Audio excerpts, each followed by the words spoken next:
नमस्कार, मैं मनमोहन मिश्र। आज की बात, आज का विषय राहुल गांधी पर आसाम में हेमंत बिस्वा शर्मा द्वारा एफआईआर। आप सोच सकते हैं, राहुल गांधी इस समय भारत जोड़ो न्याय यात्रा पर हैं। मणिपुर से चल करके इस समय वो मेघालय, नागालैंड और भी जिन क्षेत्रों से, जिन राज्यों से गुजरनी थी, गुजरते हुए वर्तमान समय में राहुल गांधी आसाम में हैं। हेमंत बिस्वा शर्मा जहां के दूसरे इंजन हैं, यानी डबल इंजन की सरकार है, वहां के तथाकथित मुख्यमंत्री हैं तथाकथित क्या है ही, अगर हैं तो। और आपको यह जानकर आश्चर्य होगा कि ये पुराने कांग्रेसी हैं और इनको नंगा करके भारतीय जनता पार्टी इन पर कोड़े बरसाती रही। कैसे? राजनीतिक रूप से मैं कह रहा हूं, क्या कहते हैं, फिजिकली नहीं, शारीरिक रूप से नहीं कह रहा हूं। इन पर इतने आरोप लगाए भारतीय जनता पार्टी ने, नरेंद्र मोदी ने, कि जिसकी कोई सीमा नहीं।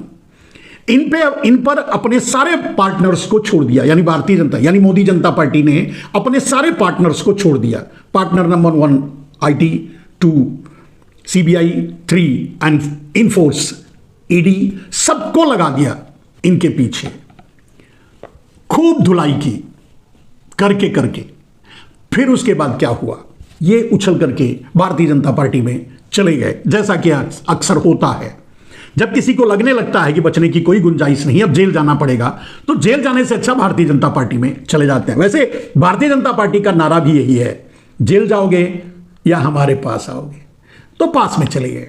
अब पास में चले गए तो कहते हैं ना, गांव में एक कहावत है कि जो अकर्मण्य औरतें होती हैं वो अपनी चूड़ियां ज्यादा बजाती हैं। यानी काम, इसका मतलब यह है कि दिखावा ज्यादा करती हैं, काम कम करेंगी और चूड़ियां ज्यादा खनकेगी, यानी दिखावा ज्यादा करेंगी। वही बात हेमंत बिस्वा शर्मा तो नए भारतीय जनता पार्टी में गए तो हिंदुत्व का झंडा उठाए, नकली हिंदुत्व, जो भारतीय जनता पार्टी और मोदी का सगल है, आप जानते हैं। अब उसको उठा करके कुछ ज्यादा ही उछल रहे हैं। ठीक भी है, उछलना भी चाहिए। जब तक जरूरत है उनकी है, जब नहीं रहेगी तो देखा जाएगा, वो बीजेपी मोदी सलट लेंगे।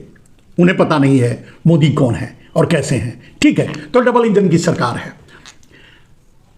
हेमंत बिस्वा शर्मा दो बार शायद, और ये शायद इससे भी अधिक, एफआईआर करवा चुके हैं राहुल गांधी पर। राहुल गांधी को आसाम में घुसने नहीं देना चाहते, चलने नहीं देना चाहते, लोगों से मिलने नहीं देना चाहते, वहां अपनी यात्रा निकालने नहीं देना चाहते। आखिर क्यों भाई, इतना डर क्यों? लेकिन यह डर अच्छा लगता है। राम से हमेशा आसुरी सेना, राक्षसी सेना डरती ही है और डरेगी ही। तो इस समय देश के लिए, देश के गरीबों के लिए, देश की आम जनता के लिए, देश के मजदूरों के लिए, देश के किसानों के लिए राम हैं राहुल गांधी। लड़ रहे हैं, संघर्ष कर रहे हैं और आसुरी सेनाएं, असुर, राक्षस प्रहार करने की कोशिश कर रहे हैं, रोकने की कोशिश कर रहे हैं, पूरी ताकत दिखा रहे हैं, बैरिकेडिंग लगा रहे हैं, मंदिर में नहीं जाने देते। आज तक आपने सुना है? अब मंदिर में दर्शन करने का एकाधिकार है सिर्फ नरेंद्र मोदी। खैर, वहां तो बीजेपी वाले भी नहीं जा सकते, एक आध कोई पिछलग्गू साथ में भले चला जाए, नहीं तो आपने देखा अयोध्या में कोई नहीं दिखा, चाहे मंत्री हो चाहे संतरी हो। मोदी हैं, राष्ट्रपति तक नहीं दिखे, दूसरे मंत्री तक नहीं दिखे, दूसरे अध्यक्ष तक नहीं दिखा, गृह मंत्री तक नहीं दिखा, तो और क्या कह सकते हैं? मोदी ही मोदी है। मोदी जो विपक्ष के लिए हैं वो अपनों के लिए भी हैं। मोदी जितने जहरीले, जितने कांटे बोते हैं दूसरों के लिए, अपनों के लिए पहले बो लेते हैं। तो मोदी है। तो मोदी के प्रतिनिधित्व का झंडा उठाए हेमंत बिस्वा शर्मा दूसरे मोदी बनना चाहते हैं। शायद उनको भी ख्वाहिश होगी कि वो भी आगे चल करके प्रधानमंत्री बन जाएंगे, कुछ और लोगों के मन में भी है। लेकिन उन्हें यह पता नहीं है कि अब उनका ही नंबर आने वाला है मोदी की हिट लिस्ट से, क्योंकि मोदी किसी नेता को रहने नहीं देना चाहते, किसी नेता को राजनीति में ही नहीं रहने देना चाहते, वो चाहे उनकी पार्टी का हो चाहे विपक्ष का हो। कारण यह है कि पता नहीं कब किसी के मन में प्रधानमंत्री बनने की ख्वाहिश जाग जाए तो खतरा बनेगा। नरेंद्र मोदी जब तक हैं तब तक चाहते हैं कि आजीवन वो प्रधानमंत्री बने रहें, राष्ट्रपति बने रहें, सर्वे सर्वा बना रहे हैं, सब कुछ बने रहें। उसके लिए कई षड्यंत्रकारी आइडियाओं से, मतलब तरीकों से वो कोशिश भी कर रहे हैं। खैर, उस पर कभी और बात करेंगे। अभी हेमंत बिस्वा शर्मा की आपने देखा, मैंने पहले कहा था, फिर से थोड़ा लौट कर आते हैं। आप सोचिए, पहले से कह रहा हूं, अभी भी कह रहा हूं कि भगवान श्री राम, मर्यादा पुरुषोत्तम भगवान श्री राम तो अयोध्या छोड़कर निकल गए, चले गए। अयोध्या में ही नहीं है, रह भी नहीं सकते। आप खुद सोच के देखिए, जहां इतनी लाशों की आत्माएं, मतलब आप जोड़ लीजिए, आप जोड़ने की जरूरत नहीं है, आप खुद सोच कर देख लीजिए कहां कहां कितनी लाशें बिछाई है नरेंद्र मोदी ने अपनी राजनीति को साधने के लिए। उन लाशों की आत्माएं कहीं नहीं जाती। लोग कहते हैं, आप भी मानते हैं, ईश्वर को अगर मानते हैं तो आपको आत्माओं को भी मानना पड़ेगा, आपको शंकराचार्यों को भी मानना पड़ेगा। आपने देखा वहां तो शंकराचार्यों को भी धकिया दिया गया, बाहर का रास्ता दिखा दिया गया। जिन्होंने राम मंदिर के लिए कोशिश की उनको तक धकिया दिया गया। तो फिलहाल आसुरी आत्माएं नरेंद्र मोदी के साथ हर जगह रहती हैं और पहुंचती हैं। वहां भी वही हुआ। नरेंद्र मोदी ने अपूर्ण मंदिर में भगवान की प्राण प्रतिष्ठा करने की कोशिश की। इसे संस्कृत भाषा में और अगर दक्षिणी भाषा में कहें तो कुंभाभिषेकम कहते हैं। कुंभ बना ही नहीं तो अभिषेकम किस बात का। कुंभाभिषेकम जो नरेंद्र मोदी ने कल किया, उसको सांस्कृतिक भाषा में अगर कहा जाए तो वो है कुंभाभिषेकम, प्राण प्रतिष्ठा जिसे कहते हैं। और कुंभाभिषेकम तब तक नहीं हो सकता जब तक मंदिर पूरा बना ना हो। कुंभाभिषेकम बार बार होता है, प्राण प्रतिष्ठा के साथ भी होता है। उसके बाद भी मंदिर में बार बार कुंभाभिषेकम होता रहता है, वो अलग है। लेकिन मंदिर की प्राण प्रतिष्ठा के समय का जो कुंभाभिषेकम होता है वो तो कुंभ वगैरह लगने के बाद ही होता है। तो वहां जब लगा ही नहीं, फिर भी नरेंद्र मोदी कर गए। खैर, वो तो होना ही था। जहां मति मारी गई हो, विवेक हर लिया गया हो, विवेक शून्य हो गया हो, वहां धर्म की क्या इज्जत होगी, धर्म के बारे में क्या समझ होगी। और उनके आसपास के लोग उनके हाँ में हाँ ही मिला सकते हैं, किसी को सत्य बताने की जरूरत नहीं। और जो सत्य बताने की कोशिश करता, चाहे वो शंकराचार्य ही हो, उसे दूर कर दिया जाता है, पास भी नहीं आने दिया जाता। वही हुआ वहां। आपने देखा जो हुआ वो एक अजीबो गरीब प्रहसन से अधिक कुछ नहीं था। तो वहां भगवान राम कैसे टिकते हो, तो चले ही जाते। कैसे वो, मतलब इतनी आसुरी शक्तियों, मतलब इतने आत्माओं के बीच कैसे बर्दाश्त कर पाते, इतना बोझ कैसे उठाते। और वहां भगवान राम लला हट गए, चले गए, बाहर निकल आए। ठीक है, जो भी हुआ आपने देखा। परिणाम जो भी होगा वो भी आप देखेंगे। परिणाम भुगतने के लिए ये देश तैयार है। जब ऊपर पड़ेगा तब आदमी समझेगा। नरेंद्र मोदी के बारे में यही कहा जाता है कि वो पनौती है। जहां पहुंच जाते हैं वहां कुछ न कुछ अपशकुन होना ही है, गलत होना ही है। वही वहां भी हुआ। गलत तरीके से मंदिर बिना निर्माण किए प्राण प्रतिष्ठा करवाना ही एक अपशकुन है, जो भविष्य में शायद देश को उस आफत को भुगतना पड़ेगा। वो अलग बात है, जब होगा तब देखा जाएगा। फिलहाल अभी तो हिंदुत्व का झंडा उठाए। अभी आते हैं आसाम। राम वहां से भागे तो गए कहां, आप भी सोच रहे होंगे। मैंने बहुत सीधे सा कुछ शब्दों में कह दिया था, अभी भी कह रहा हूं। राम वहां से भागे तो राम तो निकल लिए थे पहले ही। 14 तारीख से ही मणिपुर से मुंबई की यात्रा पर हैं, न्याय यात्रा पर हैं। न्याय के लड़ने वाला ही राम हो सकता है, कहते हैं। शास्त्र में भी यही है, रामायण में भी यही है। जो ईश्वर के आचरण को धारण करता है वो ईश्वरीय होता है, वो पूज्य भी होता है, वो अनुकरणीय होता है। राहुल गांधी वही कर रहे हैं। राम ने अपनी प्रजा के लिए बचपन से ही वन में गुजारा, राक्षसों का नाश किया, फिर घर आए, फिर माता और पिता के आदेश पर फिर बन गए, फिर राक्षसों का नाश किया। जो भी जहां गलत था उठे उसे ठीक किया, फिर आए, फिर प्रजा के कहने पर ही, प्रजा के एक सवाल उठाने पर मां सीता का भी परित्याग किया। कहने का अर्थ यह है मेरे दोस्त कि राम के आचरण का अगर एक पार्ट देखा जाए युद्ध को छोड़ करके, तो राम का आचरण पूरी तरह से अपनी प्रजा के लिए समर्पित था। और आज आम आदमी के लिए, गरीबों के लिए, छात्रों के लिए, मजदूरों के लिए यही तो प्रजा है ना। तो आम आदमी के लिए, छात्रों के लिए, मजदूरों के लिए, गरीबों के लिए, महंगाई के लिए, बेरोजगारी के लिए कौन लड़ रहा है? आपका राम यानी राहुल गांधी लड़ रहे हैं।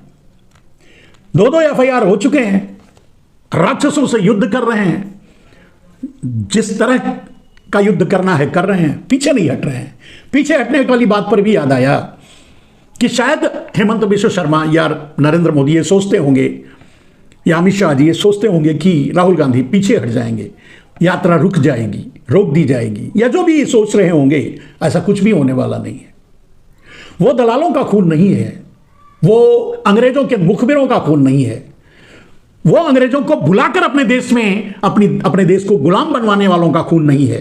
वो खून है अपना खून बहाकर देश के लिए लड़ने वालों का। वो खून है इंदिरा गांधी का, वो खून है राजीव गांधी का। जवाहरलाल के तो वही हैं, रिश्ते को तोड़ा नहीं जा सकता। जो न जाने कितने सालों तक जेल में रहा, आप सोच सकते हैं कितने दिनों तक, और क्या किए थे। बात यही छोड़ते हैं, बात यहां यही करते हैं कि आसुरी शक्तियों से, राक्षसों से अपने देश की आम जनता के लिए, अपने देश की समस्याओं के लिए, अपने देश की मर्यादा के लिए आज राम युद्ध कर रहे हैं। यानी राहुल गांधी युद्ध के मैदान में हैं। भारत जोड़ो यात्रा वहां विघ्न पहुंचाने की कोशिश की जा रही है, उस पर विजय भी प्राप्त कर रहे हैं, आगे बढ़ रहे हैं। पीछे हटने का सवाल ही नहीं। रही बात, मैंने कहा कि हिम्मत है हेमंत विश्व शर्मा जी, गिरफ्तार करके दिखाइए राहुल गांधी को, जिनका दादा न जाने कितने सालों तक जेल में रहा हो। वो आपके FIR से डरेगा? खैर छोड़िए, ये बातें बाद कभी और होंगी। सवाल ये है कि कहां कहां रोकेंगे। आपने मंदिर जाने से रोक दिया, दर्शन करने से रोक दिया। भगवान साक्षात उनके पास पूरी जनता के बीच आकर समा गए, वहीं आ गए। अयोध्या से निकलकर राम वहीं पहुंच गए, मणिपुर में। फिर उसके बाद धीरे धीरे अब आसाम में है, वहीं है राम, वहीं पर है राम। जो लड़ता है दूसरों के लिए वही होता है राम। जो लड़ता है अपने देश के लिए, जो लड़ता है दूसरों की समस्याओं के लिए, वही है राम। राम वही है। लड़ो। कितने राक्षसों को आप खड़ा करोगे आगे, कितनी बाधाएं पहुंचाओगे, कुछ नहीं कर पाओगे। हिम्मत है तो जेल में डालकर दिखाओ, कुछ नहीं होगा, नहीं रोक पाओगे, यह तो निश्चित है।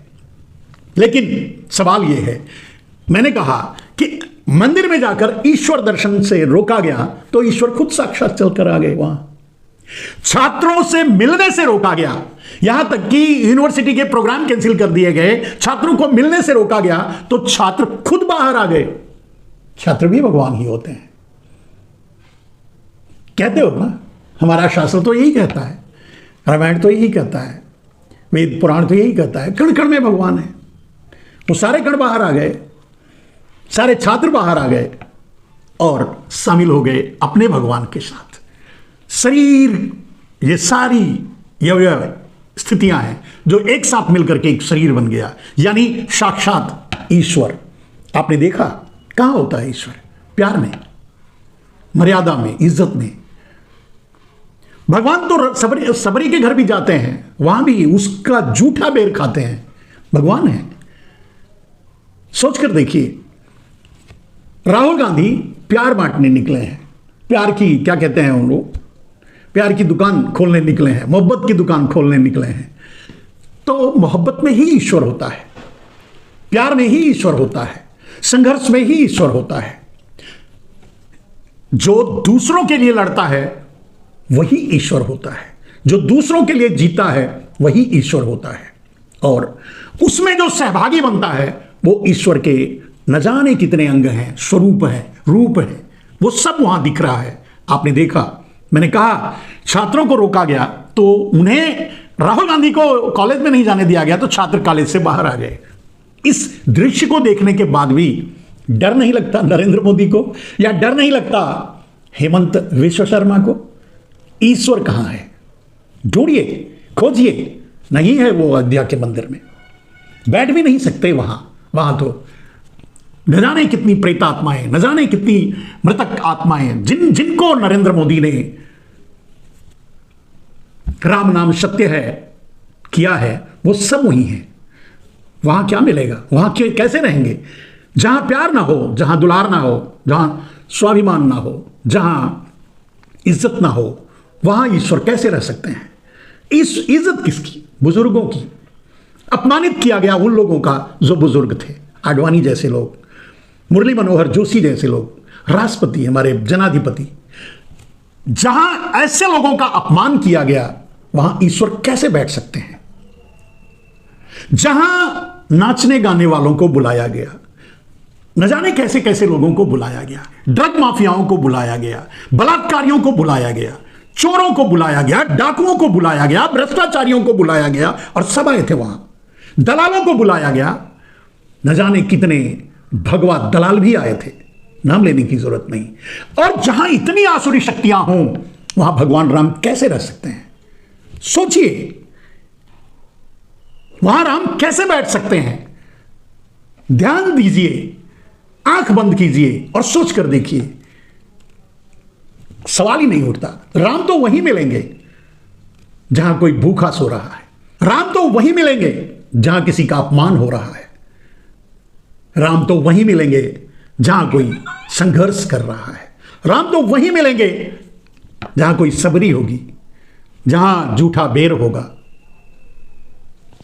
राम वहां कभी नहीं मिल सकते जहां अहंकार होगा, जहां दंभ होगा, जहां अपनों का अपमान होगा, जहां अपने बुजुर्गों का अपमान होगा, जहां वो राम जिसने अपने माता पिता के कहने पे वन चले गए, वो राम ऐसे बुजुर्गों के अपमान की जगह कैसे जाएंगे?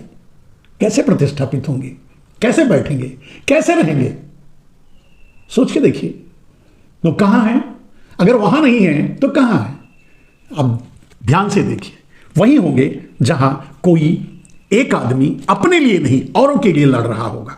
हर जगह हर वो व्यक्ति राम है जो अपने लिए नहीं, दूसरों के लिए लड़ता है, दूसरों के मान मर्यादा के लिए लड़ता है, दूसरों की इज्जत के लिए लड़ता है, दूसरों के सम्मान के लिए लड़ता है, दूसरों के स्वाभिमान के लिए लड़ता है, दूसरों की आत्मा को तृप्त करने के लिए लड़ता है, दूसरों के भोजन के लिए लड़ता है, दूसरों की समस्याओं के लिए लड़ता है। वहीं रहते हैं राम, और वहीं है राम। तो कहां है राम? मैंने बता दिया। राम इस समय आसाम में राक्षसों से युद्ध कर रहे हैं, यानी राहुल राम के प्रतीक हैं।